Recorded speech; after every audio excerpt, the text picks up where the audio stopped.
Good morning, everyone. Welcome to the dark side of literature. As you see behind me, you see Creepshow and and my start of the Dark Tower series. This is my special Stephen King surprise video, and today I would like to rank all 20 stories from Night Shift. Okay. Let's get started, shall we? I'm going to try and keep this as brief as possible, so let's get to it. Okay, so like I said, Night Shift has 20 terrifying stories. I literally compiled my list as soon as I got off work last night, so I'm going to start off with number 20, and that is The Man Who Loved Flowers. Now, to me, this this is one of the last stories in this collection, and it's kind of forgettable. It's got something about like this guy who is stalked by like a florist or something, and he always wants to like give this guy flowers, and yeah, I didn't care that much for it, so that's all I have to say about The Man Who Loved Flowers. And next up at 19 is Battleground. Battleground was about a man who was plagued by little toy soldiers. They came to life and they tormented him, and that's pretty much the whole story. Nothing spectacular about that one. So that's Battleground. That's all I have to say about that.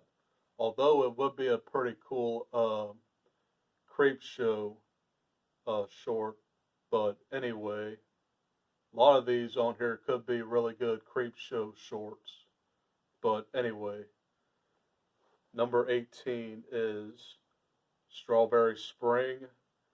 This one was a decent one, but like I said, it's kind of forgettable, and it's about like this killer on a college campus, and there's like some sort of ritual or something, and it's also forgettable too. You can see that some of these stories are like in my bottom. I mean, this is like 18 right now, so anyway. The next story up is, I consider a lot of people's favorites, but I really didn't care that much for it. But number 17 is I Am the Doorway. What happened in this story? I couldn't even tell you. It was kind of like a sci-fi story, and it's about like these astronauts who got lost in space, but one of them came back and he started growing 12 eyes from his hands. There's a pretty famous Night Shift cover that shows that, but I don't have that particular cover, see? But yeah, I don't really have that much to say about I Am the Doorway, and we're moving on to the next story. At number 16, we have Night Surf. This is a really, really short story. It's probably like not even 10 or so pages long, and it's kind of like a premise towards The Stand. It's basically these four teenagers who decide to go surfing one night, and hence Night Surf. And I think one of them starts becoming sick and dies. But yeah, this story is kind of forgettable too. So that's Night Surf. Next up is at number 15. Sorry about that.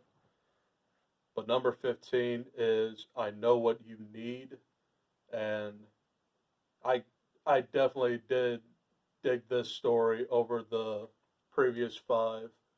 I mean, 15 on are probably like my favorite, but anyway, I Know What You Need was about this man who stalked a young woman, and he always told her, "I know what you need," and he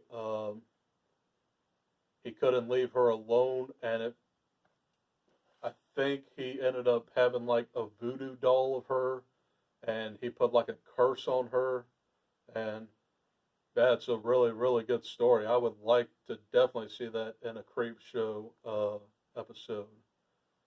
But moving on, at number 14, I have The Woman in the Room.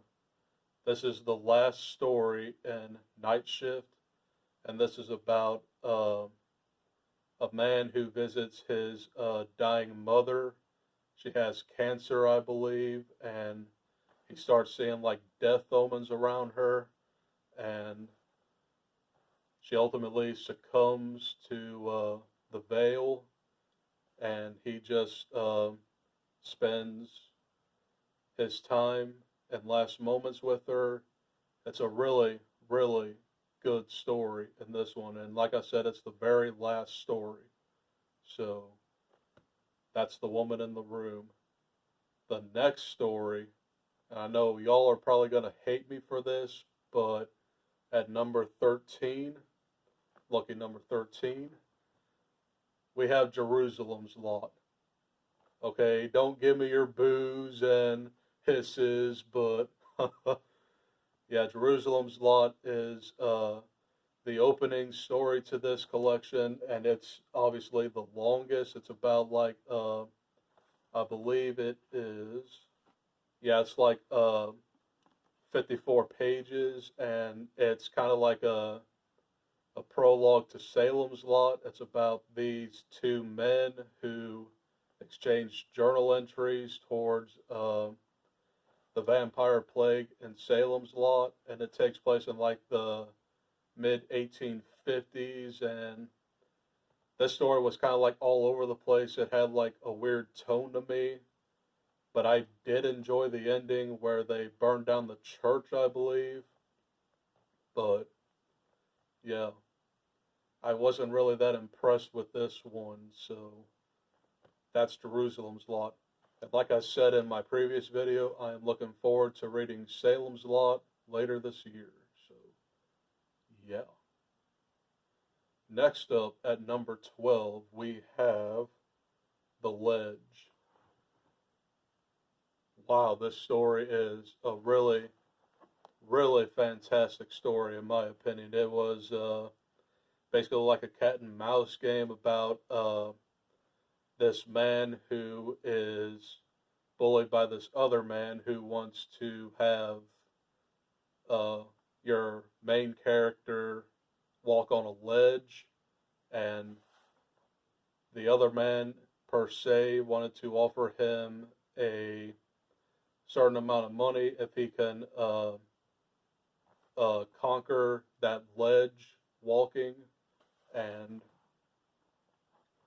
the main character does make it, but when he gets back, he wants the antagonist to walk that ledge, and the antagonist falls to his death, and yeah, it's a really, really fun story. It kind of reminded me of Man on a Ledge with Sam Worthington about a couple years back, and yeah, it was a pretty fun mystery story. So next up, but anyway, next up is number 11, and that is Quitters Inc. Quitters Inc. was a pretty good, simple story about this mysterious corporation who plagues people who likes to smoke a lot, and they have an ultimate goal to stop people from smoking. And there's a character in here that doesn't think that it works, but it works for him, and I believe one of the main characters tries to take down the corporation because it's not a really good corporation, and they are full of lies, and if you want to smoke, then you need to smoke, but smoking's bad, okay? Yeah, that's Quitters Inc. Next up, and we are officially in my top 10. So, number 10 is probably one of the most emotional stories in this collection, and that is The Last Rung on the Ladder. Huh. Man, this story was sad. It was about these two kids that one day play in a barn and they try to climb this ladder, and it turns out that the last rung on the ladder is broken, and I believe it's the girl who falls down, and she breaks her arm. There's something wrong with the lights here. I'm kind of scared. But anyway, yeah, she falls off the ladder and breaks her arm, and we skip to like present day, and she uh, ends up being like some kind of, it's either a prostitute or like a druggie, and her brother finds out about her death, and I believe she fell out of a high-rise building. It's a really, really sad story, and it's pretty underrated. And I would like to see it as like another creep show episode. I think it'll be a really good episode to look into. So number 9, we have the Boogeyman. Okay.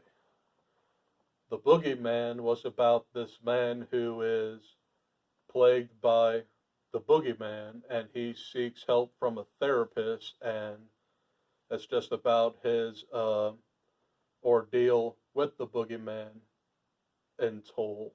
And yeah, he's just terrified of the Boogeyman, and it's a really simple horror story. Kind of reminds me of like the beginning of Cujo with Tad Trenton having all these scary monster visions where you see like the Boogeyman in the closet. It was kind of reminiscent of that, but yeah, this is a pretty simple horror story.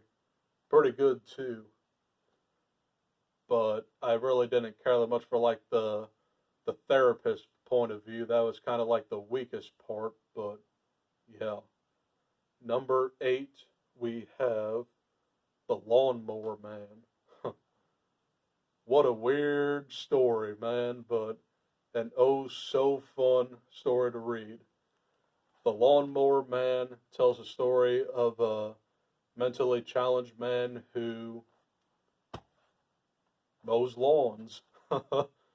And there's a weird bit in here where the Lawnmower Man strips down naked and starts eating the grass, and the man who wanted to have him mow his lawn for him kind of like calls the cops, and it gets really, really weird. And yeah, it's a weird story, but it's a very fun story.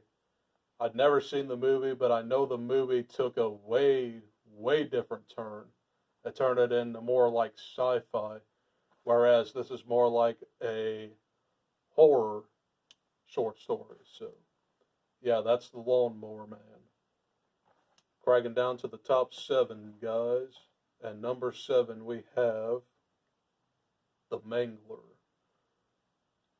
Don't give me your boos and hisses. I know a lot of people don't really care that much for this story, but I enjoyed it. It was about a washing machine that kind of like ate people or something and killed them. And it was a weird little story, but it was a pretty fun story to read. I've never seen the movie, but I heard that that's probably one of the worst Stephen King movies ever to be adapted, so yeah. I don't really have that much to say about the Mangler, so moving on. These are my top 6 favorite stories from Night Shift, and at number 6 we have One for the Road. One for the Road is another vampire story in here, and is about this nearly dead man who wants to find his family, and he stops inside a bar, and the two barkeepers want to try to help him find his family, but they are stalked by the vampires. And this takes place in Jerusalem's Lot as well, and I thought that this one was a bit better than Jerusalem's Lot. It had a little bit more action, and it was a lot scarier. And unfortunately, the man's family has succumbed to the vampire plague, and I'm not sure if he survives or gets bitten, but yeah, it's a pretty fun short story. So, One for the Road. Number 5. And these are my top 5 favorites, so let's get into it. At number 5, we have Gray Matter. This story is a pretty gruesome story, and it was featured in the first episode to the Shudder reimagining of Creepshow, and it's about this alcoholic who comes across a strange substance and he can't get enough of it, and he ultimately succumbs and becomes some kind of fungus. It's a really, really disgusting short story, but a really, really good one. And it's really not talked about a lot, but I did enjoy that Creepshow episode. Man, I need to rewatch Creepshow on Shudder. But anyway, number 4. We're almost there, guys. Number 4, I have Graveyard Shift. Yet another not so good Stephen King all the time on AMC Fear Fest, but this is about a mine that is plagued by a ton of rats, and it's kind of like the guys don't want to like work for this certain boss, and then the boss kind of like succumbs to like the rats, and it's a pretty gruesome story, but an oh so good one. It's the second story in this collection as well. So we have come to the top 3. At number 3, I have Trucks. Trucks was a fun story, and it is basically like a prologue to Maximum Overdrive, which is the only movie directed by Stephen King, and it's one of his campier ones. But the story doesn't have much of a background of how the trucks got their power. But in the movie, now I haven't seen the movie, but I've seen the trailer, of course. So anyway, in the movie, there's like a meteor that brings all machines to life, and the machines plague the humans, and all they want is gas at a gas station. But in the story, it's kind of like that. You get like a group of people who are stranded at a gas station, and they're stalked by a bunch of trucks, and they try to survive. And all the trucks want is gasoline. It's a really, really goofy story, but it's easily in my top 3. So, yeah, that's trucks. Top two. Huh.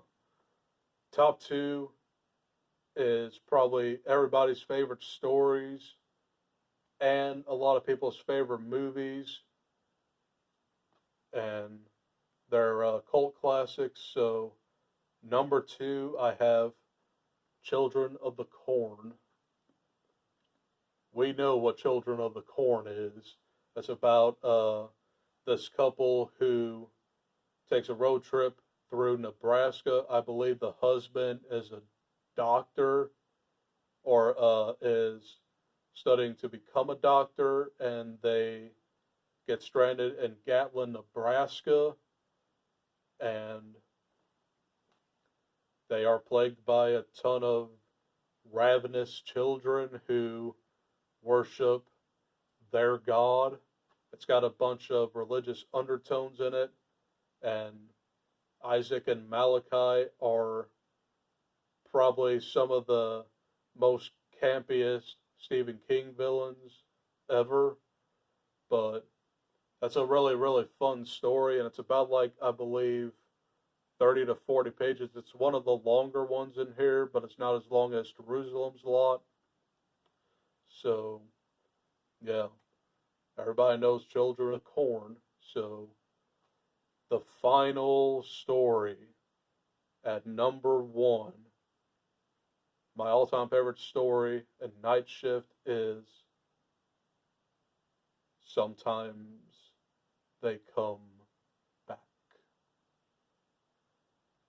Love this story, and I love the movie that came out in the 90s, and even the other two that came out with it.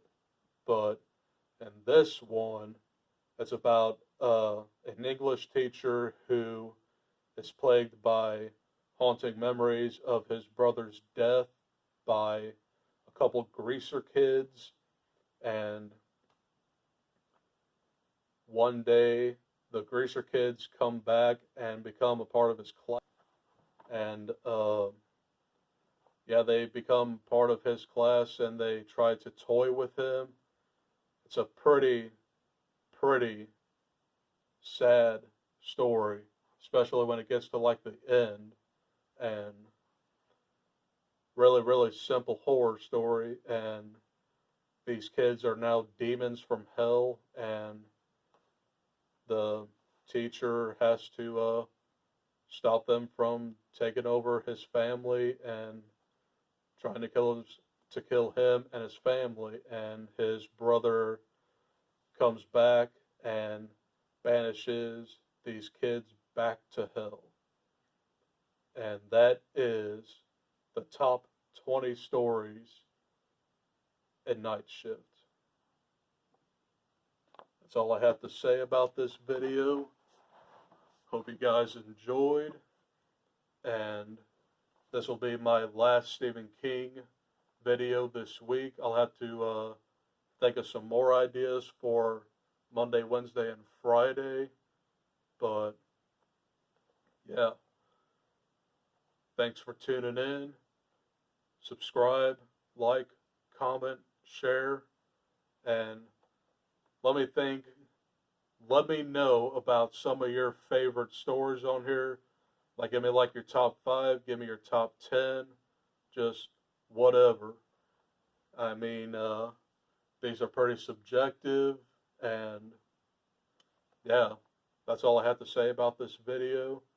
So until next time, stay awesome and keep reading. I'll see you guys in the next one.